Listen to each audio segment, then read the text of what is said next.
Tonight, cash for babies. President Trump's team working on plans to get American women to have more of them, more babies, according to the New York Times. The ideas include a, quote, National Medal of Motherhood for having 6 or more kids and a $5,000 cash baby bonus.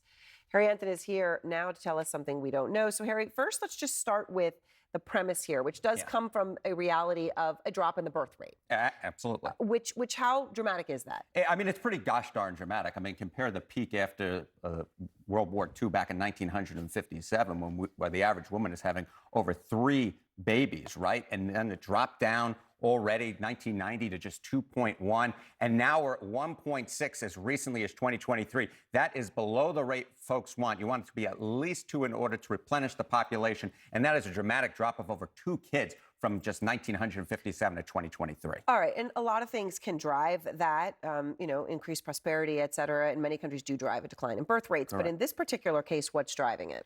People, it's so funny. Pew Research polled folks who are not having kids and asked, why aren't you having kids? The number one reason is they just don't want to, Erin. That's the number one reason, 57%. Their focus is elsewhere, 44%.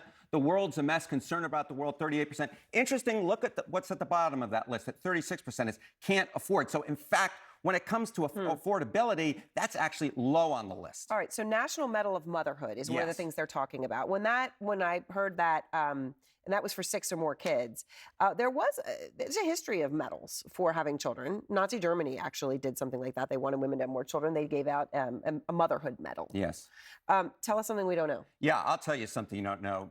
In terms of countries that have actually given out medals for motherhood, it's not exactly the 1927 Yankees, all right? What are we talking about? You mentioned Nazi Germany under Hitler. How about the Soviet Union under Stalin? How about Russia with, of course, Vladimir Putin? You look at the list of countries that have given out medals to mothers for awards for essentially, having kids. These are not the countries you generally want to follow. So when Trump says that, he wouldn't exactly be joining a very good company, we'll put it mildly. Very good company, right. And the Nazi Germany was looking into it today, right? They would, if you had this many kids, you got a bronze and a gold. Silver, a gold, no bueno.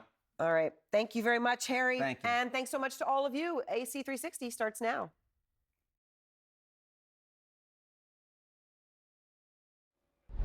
And good evening from Rome. If you are wondering what may have been in the mind or heart of Pope Francis as he faced the final moments of his life, today we got a glimpse at one possibility.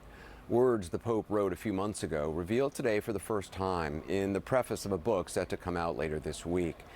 Pope Francis wrote, "Death is not the end of everything, but the beginning of something. A new beginning," he called it, because we will experience something that we have never fully experienced, eternity.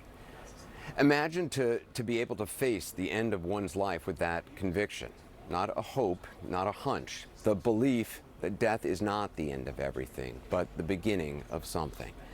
Pope Francis has started on his new beginning, and in just a few hours at 9 a.m. local time, 3 a.m. Eastern Standard Time in the U.S., his body in the casket will be taken from the chapel of Casa Santa Marta, the simple residence where Francis lived during his entire papacy, to St. Peter's Basilica. The procession will cross 2 piazzas and then enter St. Peter's Square through what's known as the Arch of the Bells. At the Basilica, Cardinal Kevin Farrell, the American who is now running